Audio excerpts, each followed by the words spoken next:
lulu arkam sise. Utu corona matara nuyu. Utu kawe matara nuyu.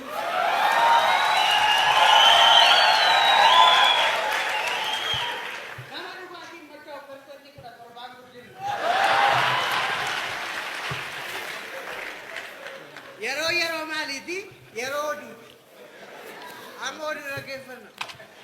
Hayatan rakefana. Radio biya kana ka bajaga. Bitire. Akkam jirtu daawwattootaa fi dhaggeeffattoota keenya bakka jirtanitti nagaan keenya isiniif haa ta'u amma yeroo oduuti. Dhuguma yeroo oduuti laaga jenne. Oduu waliin ane Tamasgeen Bayyaneete.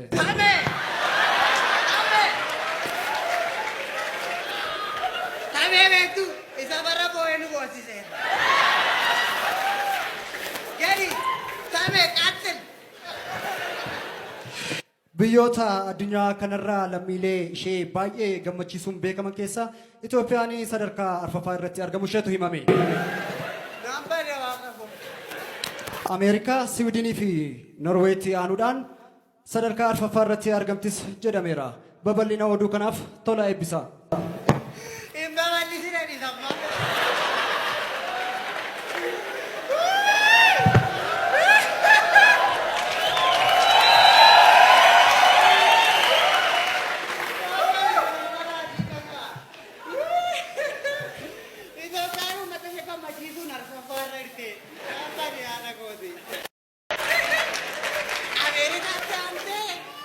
Amerikatti maaraanan itu battaan iyyuu Somaaliyaa Sooriyaa taana.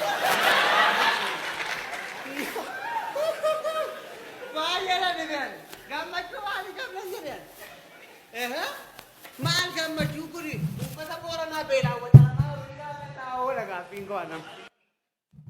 Moo uummata isa Wallaggaadhaa manni irratti gubatee buqqaa aaruu ilaallataa seeruun gaaffii qaba.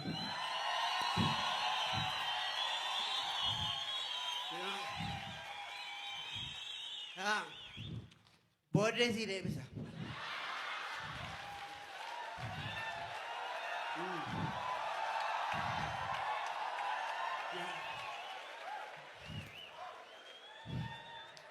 Baay'een isaa ulfaataadha. Harka walitti rukutanii birrii as keessa keessaniitu booda nyaata nuuf iddoo biratti. Gammachuu tokkoof arfaffaa ramaa maal ta'e? Mea ta'u me warra odeessu dhaggeeffanname galatoomi baay'ee. Galata. Ada manaa kootaan see dhungannaa akkasii har'a arge. Baay'ee waan ajaa'iba.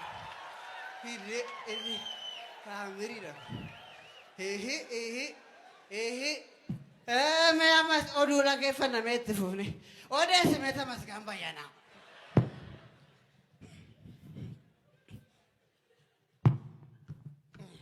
Oduu biyya alaatiin immoo Raashiyaan Yukireeniin weeraruutu himame. Baga weerarte. Pirezidaantiin Yukireen wareegama barbaachisu biyya keenya keessatti kaffalla malee biyya gadhiisnee hin deemnus jedhaniiru. Ela pirezidaantii garaa kutataa. Ela biyya koorratti wareegama. Ela pirezidaantii garaa kutataa. Ela biyya koorratti wareegama malee dhiiseen deemuu edee kan waraanatti dhite pirezidaantii tokkoon beeka. Eenyudha beektu Mangistuu Hayilamaariyaam. Raashiyaan Yukireeni weerartee dhiistee maallaqa ishee hamma mana dhugaatii keenyatti hin bu'initti. Maali weeraruu kun hin jedhu adhiyoo kana mana dhugaatii keenya bira namicha tokko jiru. Oromoon Addis Ababaa nu jalaa weeraree jedhe. Maqaan abbaasaa badhaanedha maqaan namichaan beeku. Maali? Siluma yeroo maqaan abbaa badhaanee ta'e shakkee wanti jira. Waan tokko ganaadha wanti hundumtu. Hin weerartanii nuu jedhu. Giittiif goonee weerarra. Daadhii keenya to'a itti gochaa weeraraa deemnu. Biyya abbaa keenyaa teenyu abbaa ishee nu warri. Maal weera? Ani kan Oromooti hundumti isaa. Waan sirriifu kan Oromooti.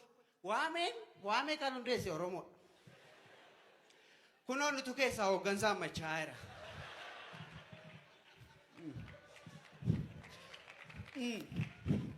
Kanaafi amma qabeenyi Oromoo daangaan qabu.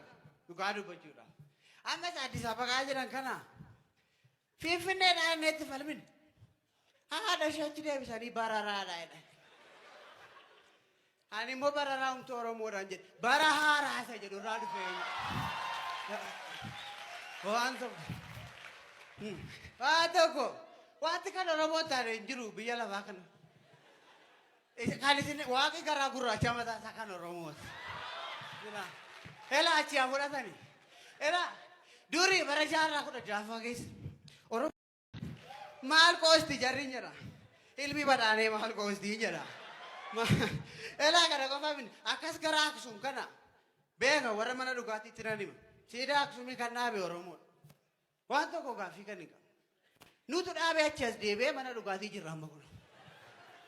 Achi turee manii kun akkas reettii baay'ee argani. Garanaan immoo hoolaa baay'ee argani. Achi keessaa tokko dabballee tokko jira sirna gadaa keessa. Dabballeen immoo dura bu'uu baay'isa miti akkuma beektan. Achi dabballee kun reettii kana hirruu ho'e. Achi abbaan gadaa eeyyee reettii hiraa jedhe. Achumaan Eertiriyaa jedhani gaa. Achumaan Eertiraa kan eenyuuti? Kan Oromooti. Jirra deemsisani. Maal kana qofa? Akkas deemani gara dhiyaa Afrikaa. Gaafa dhaqani warri dhiyaa Afrikaa kun nama ta'anii waan biraa ta'anii hin beeku.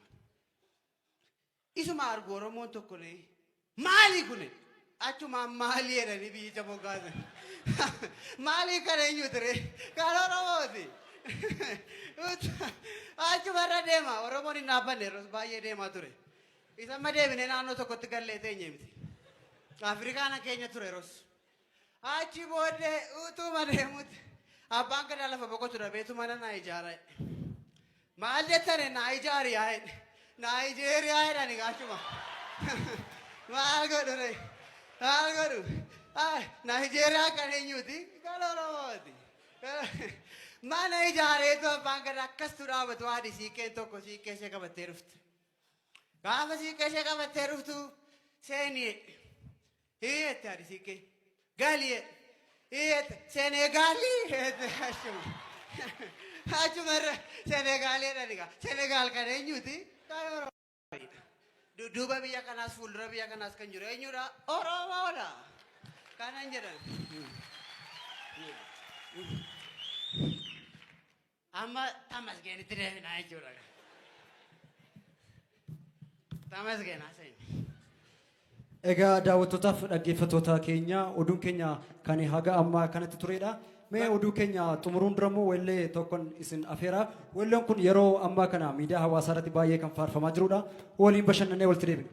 Haa ta'u bashannana wallee wajjin wallee baay'ee jaalladha.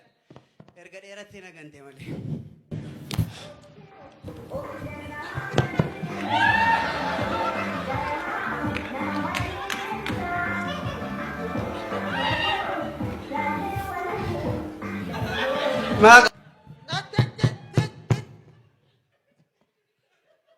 Haasaa sin afeerra moo sirba sin afeerra jedhanii. Maaltu garaa nama madeessa? Sagalee ishee garaa nama deesse anaan. Ay arti Oromoo akkasitti abbaa argite gudee damtaa maaloo. Mee jedhame waatu jira.